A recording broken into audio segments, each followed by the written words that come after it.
ask her how she get it. Made a couple racks, I never asked her how she get it. City girls love to have fun in the city. City girls love to have fun in the city. City girls love to have fun in the city. City girls love to have fun in the city. Welcome to Connect with Christina. Very special guest today is Sargon with MDK Law Group. Thanks for having me, Christina. Appreciate it. Tell everyone a little bit more about MDK. So MDK started about 2.5 years ago. It's a personal injury specific firm. My colleague and I were doing insurance defense. He's been doing it for probably around 10 to 15 years. And we met working for, some of the big conglomerates of the insurance realm, Travelers, Nationwide, and Farmers. And, learning the litigation side of the defense for personal injury, we kind of branched off and wanted to start our own thing. So we both took the leap of faith and just got on the grind and just started building it up. Shout out Mike. Yep. Mike Morgan. Yeah, Mike Morgan's a pretty awesome guy too. I want to peel back some layers with you because obviously, 2.5 years, this industry's big, it's small, and now I'm starting to hear Sargon. So I get a chance to peel back the layers a little bit. So you have some criminal defense experience, yes? Yeah, so I started in the prosecution realm. Okay. Right, so I got my training to do jury trials and bench trials from the government. But as I was doing that, I was learning that I was more interested in representing the victims of situations, right? And that's what was fun about prosecution, was getting into the courtroom and representing those people that couldn't speak or be heard. And then I transitioned from there into the insurance side, right? So I'm like, okay, let's take this one step further and let's represent, insurance companies defending the cases against those that have been injured. And I noticed that I didn't enjoy it, right? Because I felt like I was working for, the big companies that are just trying to keep money out of people's pocket and not giving them what they deserve in a situation. Mm-hmm. So I, branched off and went into the personal injury, and now I absolutely love it, right? Every day I wake up, I'm excited to do it. It's helping people on a day-to-day basis, whether it's like a traditional, minor accident to a wrongful death to catastrophic injuries. It's enjoyable because the clients appreciate what you do. And they don't forget you. And they don't forget you, right? They appreciate the things you do, even if it's so minor. They remember who you are for that. So it's something nice because you really get to learn about the individuals and how they're injured and how that impacted their life and what you can do to help them. Yeah, and I feel like your background clearly has something to do with how you navigate the space and how you're able to help people out. I attribute that to my parents, right? I'm a first-generation immigrant, a Syrian American. My parents are both from Iraq. Their upbringing was huge. They dedicated their lives to their children. And, my dad came here in his 20s, right? He had 8th grade education. He was immigrant sponsored here, which is like a sponsorship package. Essentially, someone that lives in America would have to sponsor you to come and say you're a good person and you're a hard worker and get a job and kind of be like that route. So him and my uncle came in 73, and they worked 2 jobs, barely spoke English. They worked in 2 factories. And they were in Phoenix already? No, they were in Chicago. In Chicago, okay. Yeah, so they're in Illinois. Did that for a number of years.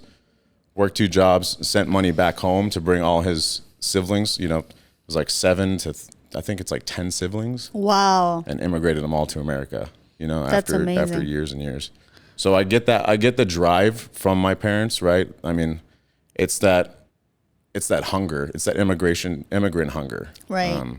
Waking up on a day-to-day, I think about situations where it's like, it's hard, right? You're going through it. It's difficult. You're frustrated. But at the end of the day, I'm like, okay, well, my pops did it and, took care of everyone. So I always think about that.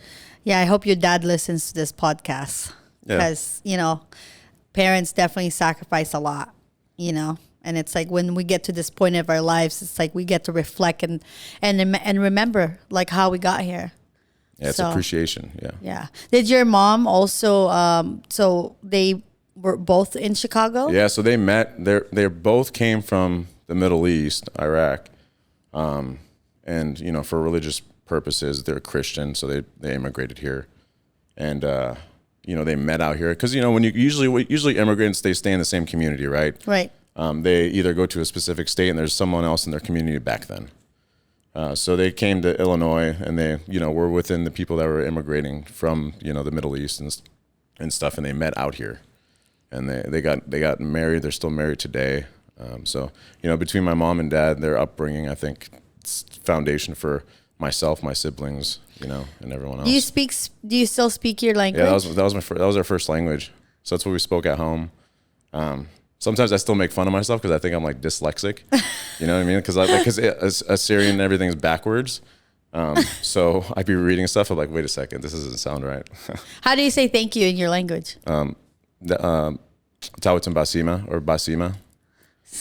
Languages like, are so pretty. Yeah, so it's a lot of like the back of the throat situation. But yeah, it's like Tawatim Basima would be like thank you all. Right. Or just Basima would be thank you. But you don't sound upset when you say it, because some accents are like just like rough. Like, are you mad at me? Yeah. And you said siblings, so brother, sister. I have an older sister and an older brother. Yeah. And are you the only lawyer of the family? I am. Yeah. I bet they're so proud of you. They are to an extent, because I'm the only one in the entire like bloodline essentially. My sister's a boss. She works for Honeywell. She's a VP of government, so she does a lot of lobbying. She's a lobbyist, essentially, government affairs. Nice. And my brother was in the military, so their parents did a good job. They raised their children. They sacrificed their lives, right? They came here, they immigrated here, and they sacrificed their lives. And are they in Phoenix now? They are, yeah. So you're family oriented. Yeah, 100%. Do you have Sunday family dinners or? We used to do a lot more. I mean, we see each other. We go to dinners and lunches, pretty much all the time. My sister moved to DC, and my brother lives and he's got his own family. So we get together for like holiday events and stuff like that. Yeah. Who cooks? Not me. I'll tell you that much. What, can you cook? Not really. No.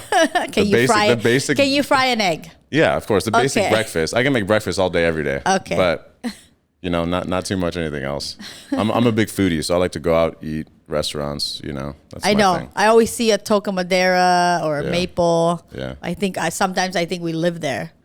So going back to the PI, I'm obviously super passionate about it too. Mm-hmm. And you hear me constantly say to people like, there's enough work to go around. I mean, Arizona's massive. Yep. And then our work kind of extends to other states too. But with MDK, as I learned, you litigate in-house, meaning you don't farm that out. How important is that when you can help people when you say we will fight for you? Yeah, you actually mean it because you litigate. I mean, there's a ton of shops out here that don't do litigation. Me and Mike both have the experience of doing the litigation. Like I said, I started in the government realm, so I was doing jury trials like it was my day job, right? Like all day, every day, because it was 2 a month, 1 a month minimum for 4 years.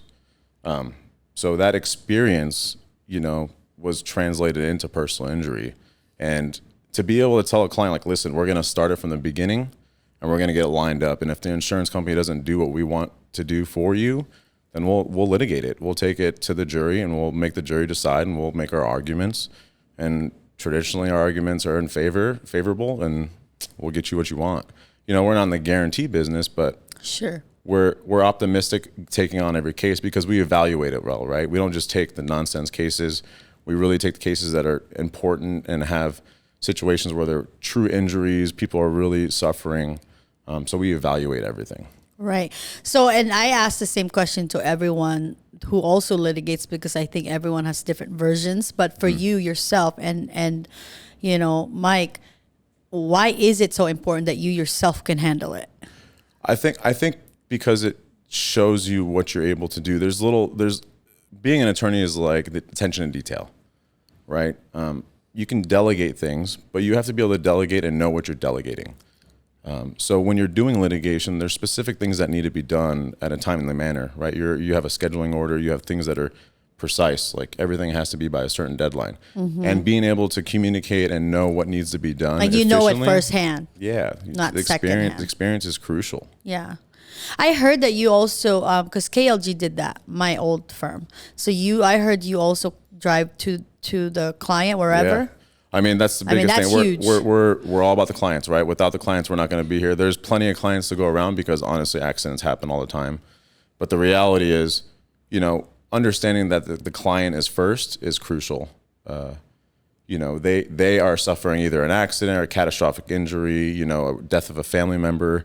And for you to say, hey, come to my office, just shows that you're not putting them above everyone else. Right. And that's what we do. And they're already frustrated. And they're already frustrated, right? They might not have a car. They might be mourning someone's death. Right. It can be anything. It can be anything of that nature. And for you to say, hey, let's make an appointment and you come to my office versus saying, hey, let's meet close to your home. If you don't feel comfortable in your home, we can meet at the local coffee shop or restaurant. We can go over what we can do for you. We don't charge you for the consultations. We'll line it up. And then if it's something that's viable, we'll take it. Right. Easy peasy. Like, let's get it done. Yeah. I do love that, in my friendship with you and also being in the same space with you, I know that you are genuine when you talk about like that it's about helping people. Yeah. Because I met you in Old Town before we realized we were in the same space, So also I got to use the restroom. Sargon, help me explain to people why it's important to hire a lawyer to begin with. Man, it's crucial. People undervalue the importance of an attorney, and because they think, honestly, attorneys got bad reps, right? The industries of most of the time, like when it's the conglomerates, the the billable hour people, they've put like a bad reputation on attorneys because we're really realistically the only profession as a personal injury realm that doesn't charge you up front, right? We do the free consultation. We're taking the representation for free until we resolve the case. So you're not anything out of pocket, right? People think that they have to pay. But they think like right away you got to pay. And that's not the scenario. That's not the scenario at all. And most attorneys are held under that category of like, you got to pay something. Right. You got to do a deposit. You got to pay monthly. We're going to send you an invoice. And that's not the case. But besides that, having an attorney on a personal injury matter is just crucial because it gives you the clarity to focus on your health, right? You suffered something or something happened to someone that you love. And the reality is your focus shouldn't be on the legal matters. It should be on the own self-health matters, right? Whether it's fixing yourself or mourning something or doing anything of that nature, going to appointments, doing things that you should be focused on, your own life, and letting us handle the legal side. Because we do it every day. We deal with insurance companies where we know the buttons to push to make sure that we're getting the best result for you. And if you have questions, we have a great network of providers, because we've been working in the business. We have great relationships with people throughout the entire Valley of Arizona, opportunities for you to get evaluated by doctors that you normally wouldn't be able to do because they have a good relationship with us. Yeah. And even that too, they don't realize there's also nothing out of pocket for that as well. There's nothing out of pocket for that. Like all our providers that we work with do lien-based care. So essentially they don't charge anything up front. You're not paying that copay. You don't have to use your health insurance. They just send us the bill at the end. We'll negotiate it, make sure it's optimal and you're not paying too much for it. Right. And then we give you a check. And something different about our firm is that we never take more than the client, right? I'll reduce my fee, whatever I need to reduce my fee. That's so important. Because like I said, it's customer appreciation, client appreciation. Yeah. Without you, I wouldn't be here. So for me to just resolve your case and you get nothing compared to even the doctors and myself is insulting to you. And if someone's doing that, you shouldn't be at that firm, because you're the one that's injured. You should be getting paid. Right. Yeah. That's definitely a big thing for sure. And again, that's just another way for your firm to really mean what you say. And as far as like experiences, have you ever had, I know I have, where I'm talking to a person, helping them, set up their intake with the lawyer, and they don't realize like they're going in and out of the combo. Like people that have concussions, they don't know they have it.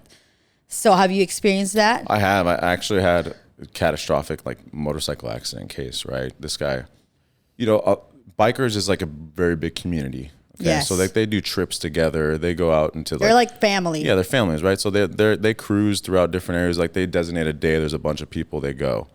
Unfortunately, one of the bikers got into like a major accident. Flew off his bike, no helmet. Fractured face, broken arms, like ribs, had to be air vac'd out. Oh my goodness. ICU, you know, so from that point when he, you know, the impact to now, he still has head trauma, you know, so he forgets things, and he can't recall exactly what happened. He just knows that the accident happened. He woke up on the floor, and then next thing you know, he was in the hospital. So like that area you have to fill in through doing proper investigation, you know, reaching out to the people that were there that saw it, and lining that all up so you can piece together everything for the benefit of the client. And a lot of people don't think about that stuff. They just think, well, we're just going to go off what he says. But if he doesn't have enough value to help his case, then you have to do more. Yeah. And imagine how are you supposed to get better when you're having to deal with the rest of the stuff that this comes with too. And I feel like the insurance companies know when they're being represented. So it's a little different. Yeah, you know? Absolutely. So, I mean, and then also the thing that you always hear me talk about are insurance, like insurance for your car. What are the things that you advise people on, your clients, when you're like, hey, look at your insurance? What do you tell them? So the biggest thing I do is obviously I'll go through the insurance with them, right? If anyone ever has a question, I have, people call me randomly about that stuff in general. I always ask them what their policy is, because a lot of people think they have full coverage, the meaning of full coverage, which is just traditional coverage of, just coverage that if you cause an accident, you're protected. But they don't have underinsured coverage, which is saying that if someone's improperly or doesn't have, high enough coverage, you can use your own insurance, and it's not at fault to you. So it doesn't increase your premium. It shouldn't increase your premium because you didn't cause the accident if it's underinsured motorist. And then you have uninsured motorist, right? So people just usually they have one thing versus the three options that you could have with uninsured motorist. And that's essentially saying that a lot of people on the road don't have insurance at all. That's just the reality of it. It's scary, but it's true. It's the reality, and you can't do anything about it. And then you hit and run. You get the hit and run scenarios, and that's usually because they don't have insurance, or there's other scenarios where they don't want to stop, right? So you get into those situations where, it's not your fault, but if you don't have that coverage for uninsured motorists, you got nothing. There's nothing you can do, because you have nothing to go after someone that caused the accident. So I always implore I tell them, like, listen, you should have the basics at least, because it could get pricey, but at least have the basics of, general liability, underinsured and uninsured motorists. And then your med pay. And then the med pay is crucial too. Arizona, you can have a high level of med pay, but something I tell clients too is anything that you take over $5,000, you have to reimburse to the insurance company. So it's good and bad. You just be cautious of it. So if you get like a 25,000 or 10,000, whatever it is, if you take that full 10, you have to reimburse at least 5 of it. But that first 5, you do not have to reimburse. So then it's do the 5 at least. Do the 5 almost at least. Like that's If you can have those 4 things, then you're well off than most people in regards to coverage and protection. Well, and too, you mentioned it, like you think you're saving money, but in the end, it's adding up. Right? You're paying those out-of-pocket expenses to get your car fixed. If you don't have collision coverage, I didn't mention that, you should have collision coverage. Or if you have medical treatment, rental car coverage. All that adds up. If you get, I think the state minimum just moved this July officially. Everyone will be at 25. Right. So the minimum will be 25,000, 50,000. It used to be 15, 30. Yeah, that's crazy. Which, you go to the hospital, you get an MRI, and you do maybe basic conservative care, and you're at 15,000, depending on what hospital you go to. Yeah. That's it. Right. So I mean, even at 25, that's still low, but at least it's better. It gives you the ability to do treatment that you actually need, right? If something comes up on an MRI, you can get a consultation for an ortho and say, hey, that herniated disc or that bulge from the accident, you should probably do some pain management or something else. And that gives you the opportunity to at least know. Yeah. Well, and then too, I think the way to look at insurance is it's not what you're paying towards someone. It's to protect yourself, your family. Yeah, it's interesting you say that. A lot of people, I'm Middle Eastern, so I represent a lot of Assyrian individuals, right? And we're pretty, like most immigrants, we are just like, listen, we're fine. We're not hurt. We'll put Vicks. Well, just kidding. Like Vicks, like whatever Filipino, it is. You know what I mean? Like it's crazy because that's how it is. So you don't want to go to the doctor. You hate going to the doctor. But in the reality is like you're injured. Like at least go get evaluated and see what's happening before you make that decision. Because realistically, if you don't, right, you say you're not hurt, and then 3 months from now, you're having this major issue that was caused by the accident, and you don't open up your case, you're not going to be able to do much. You're not going to be able to. You're going to have to pay out of pocket for that coverage of the treatment that you're going to need. So now, why not at least get evaluated and make sure you're okay? So it's really just trying to mold people to understand that it's okay to go see a doctor. It's okay to get an opinion. It's okay to take care of yourself. It's okay to take care of yourself. And that's society's biggest thing is we undervalue appreciating ourselves and taking care of ourselves because we're on the hustle and grind all the time. Well, Dr. LeBaron was just here and he was explaining to us how, things that don't get treated or they go untreated, how the degeneration of certain parts of your body, advancing that to you could be 25 and feel 40 or 40 and feel 70. Yeah. You know what I mean? It's huge. And it can be, and that's the thing, you can be young and be in an accident, you can be old, but your body's going to react differently. Right. Yeah. So it's just understanding that you should get evaluated, talk to someone, talk to an attorney, make sure that you're lined up legally so that you could do all the medical treatment you need to do. What do you have to lose? Nothing. It's contingency, right? So and that's the thing. If we don't have an opportunity to do something for you, we're not going to charge you. We're going to shake your hand and say, hey, sorry, we're not able to do something for you, but we appreciate you coming to us. And if your friends or family need anything, give them our number. And I give my clients my cell phone numbers. They have my cell phone. They text, call me at any time. That's another step. Is it okay if Justin puts that on the screen for us? Yeah, absolutely. I'm all for it. Yeah, we'll do that. Put our actual line too, but then you can put my direct line too. Yeah. Yeah, Justin will make that happen.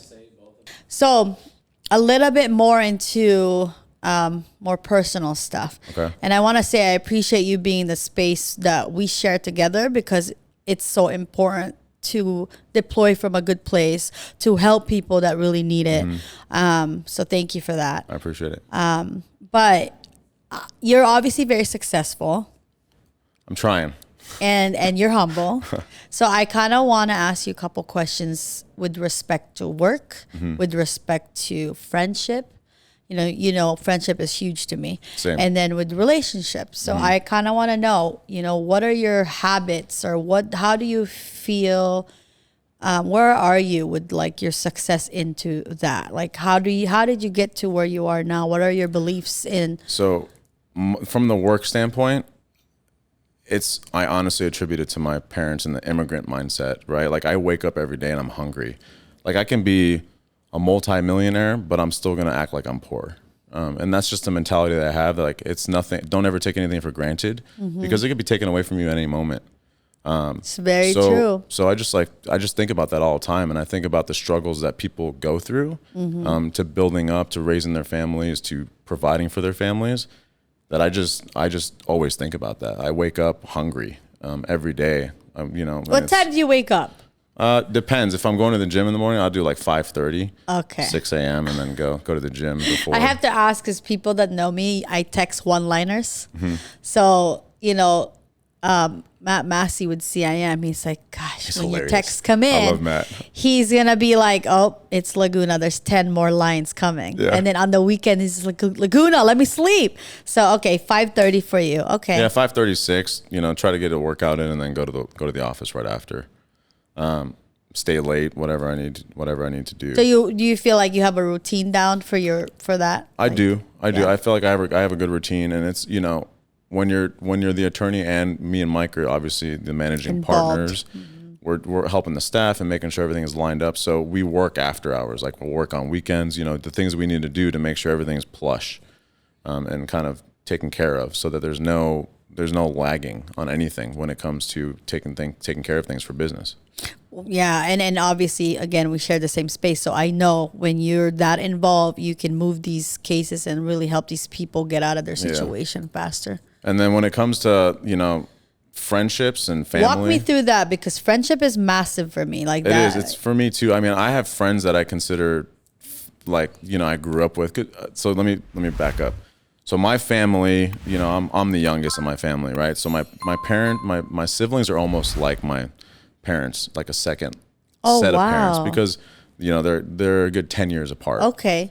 So my friends are almost like my brothers and sisters. So I value friendship on another level. I really I try to do a lot for people, and I never expect anything back because I'm not that person, right? So if you ask me to do something, I'm going to make sure I do it for you. And if I can't do it, I'll say, hey, I'll be straight up. Like, I don't think I can do that for you. You know, I don't know enough to know that.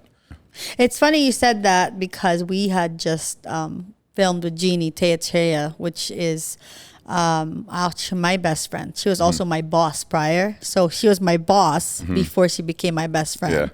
And we talked about how real friends don't actually ask for discounts. Yep. You know, you're supposed to support your friends the best you can, right? Yeah. And honestly, as friends, like, I'll give them discounts. You know, I have no problem doing that. Yeah, but it's not expected. It's not expected. It's more like you're supposed to do it out of generosity because, like, that's your friend. You know, if you can do it. If you don't have to, don't expect it. Right. And then when it comes to relationships, honestly, I don't ask for too much. It's more of just, you know, having the respect.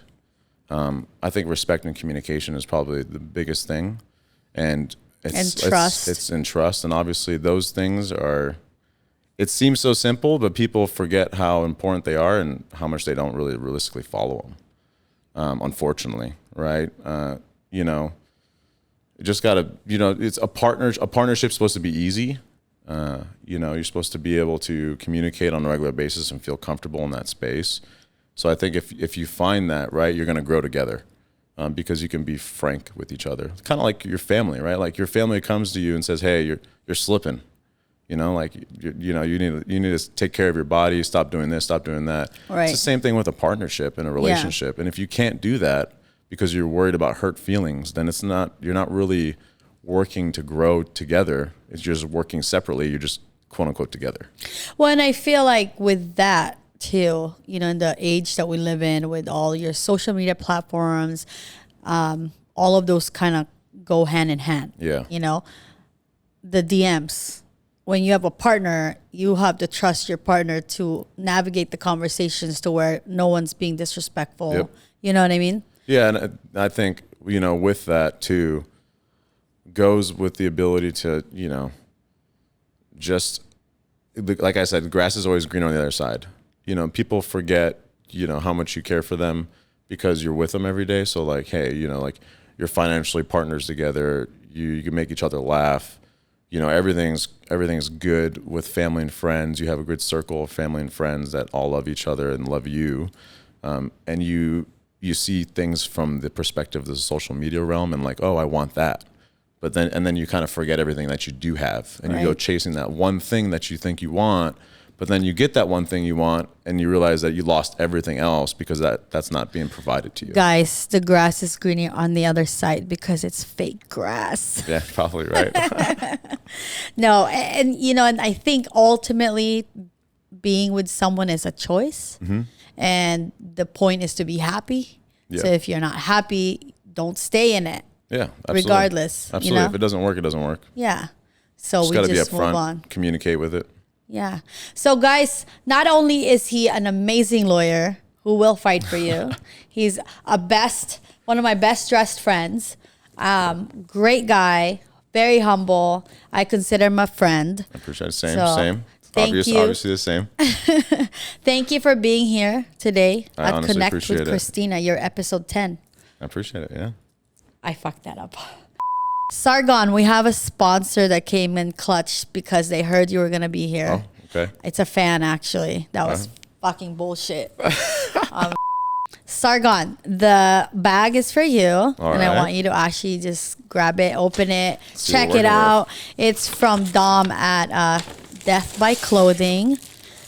Check his Instagram out. He's awesome. The company is based on a really good premise. So it's a little touchy for me to talk about it, but it's a great company. There's a big message behind this company. Okay. So yeah, open it up. Let me know if it's soft because he promised me it was. I'm all for it. I wear black. When I'm not wearing work clothes, it's usually just black outfits, you know, black t-shirts. I like it. Yeah, it's good. It's good material. Nice.